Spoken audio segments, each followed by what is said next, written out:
আলহামদুলিল্লাহ আমাদের আজকের এই যে সময়টা আল্লাহ রাব্বুল আলামিন এত মূল্যবান করে দিয়েছেন যে আমরা এই সময়ের যে মূল্যটা কত আমরা পাচ্ছি এটা দুনিয়ায় আমরা বুঝতে পারবো না। এটা আমরা যখন পরকালে যাব তখন আমরা সেটা বুঝতে পারব। আজকে একজন মহান ব্যক্তি উপাধ দিবস উপলক্ষে আলোচনা সভা। ওনার নাম আমি ছাত্র জীবনে শুনেছি। আমি তখন ঢাকায় আসছি সবে মাত্র 73 বা 74 সালে সম্ভবত ওনার নাম শুনেছি। কিভাবে শুনেছি ঘটনাটা আমি ঢাকা থেকে যাচ্ছি, আমরা তখন বৈরব থেকে সারা রাত্রি লঞ্চে গিয়ে ভোরবেলায় আমাদের বাড়ির কাছে যে লঞ্চ ঘাট ওখানে গিয়ে নামতে হতো, বিকল্প কোনো ব্যবস্থা নেই। সন্ধ্যা রাত্রে কমলাপুর থেকে উঠতাম, রাত্রে 1টা-2টার সময় ভৈরবে গেলাম, আবার ভৈরবে গিয়ে লঞ্চের মধ্যে আমরা জায়গা নিতাম, লঞ্চটা ফজরের নামাজের সময় ছেড়ে দিই। এই ছিল আমাদের যোগাযোগ ব্যবস্থা। তো ওই লঞ্চে আমিও গিয়েছি, আমার এক ফুফাতো ভাই উনিও গিয়েছে। লঞ্চের দুইটা জায়গা বসা, একটা নিচে একটা লাফার। আমি রাত্রে লঞ্চে উঠে শুয়ে গেছি, আমি আর বলতে পারি টাকার মধ্যে আমাকে ডেকে দিয়েছে, আমি নেমে গেছি, নেমে গিয়ে যাচ্ছি, তখন থেকে আমার ওই ভাইকে যাচ্ছে। আমি জিজ্ঞেস করলাম যে আমি কোথায় থেকে আসছি।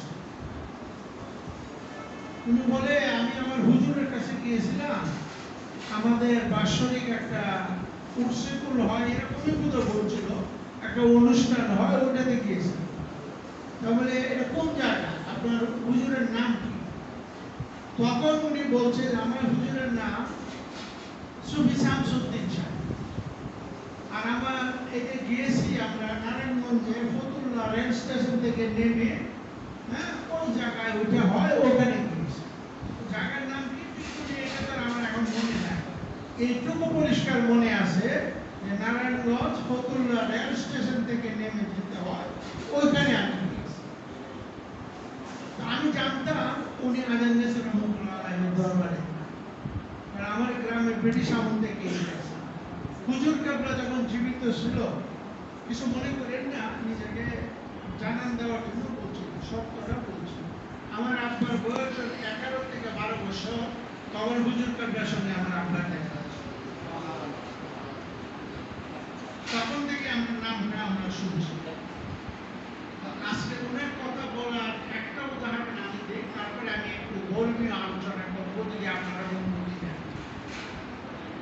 ওনার একজন খুব গরিব শিষ্য ছিল, গরিব, একেবারেই গরিব, দিনের খাবার ওনার দিনে যুক্ত, এরকম গরিব শিষ্য। কিন্তু উনি সবসময় শামসুদ্দিন সাহেবের হুজুরের সঙ্গে লেগে থাকতেন। ঘরে খাবার নাই, ছেলে মেয়ে উপাস, কিন্তু উনি বাড়িতে ওই ওনার সাথে লেগে থাকতেন। এইরকম লেগে থেকে থেকে কয়েক বছর কাটানোর পর ওনার মনে একটা আশার উদ্রেক হয়েছে, আমার হুজুরের তো একদিন আমি আমার বাড়িতে যাব, একটু কিছু ওনাকে আমি আদর সমাদর করলাম না। এই কথা বলার পর হুজুর একদিন ওনারা বলতেছে, এই তোর বাড়িতে আমার দাওয়া, অমুক দিন আমি যাবো তোর বাড়ি। দেখেন আশেক মাসুকের খেলা, এই খেলাটা হলো আশেক মাসুক।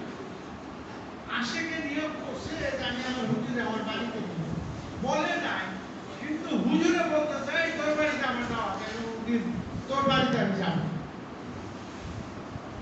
তো এই কথা বলার পরে হুজুরের কাছ থেকে উনি বিদায় নিয়ে আগের দিন চলে গেছে, যে আপনি কালকে তো আমার বাড়িতে যাবেন, আজকে আমার বিদায় দেন, আমি আগে বাড়িতে।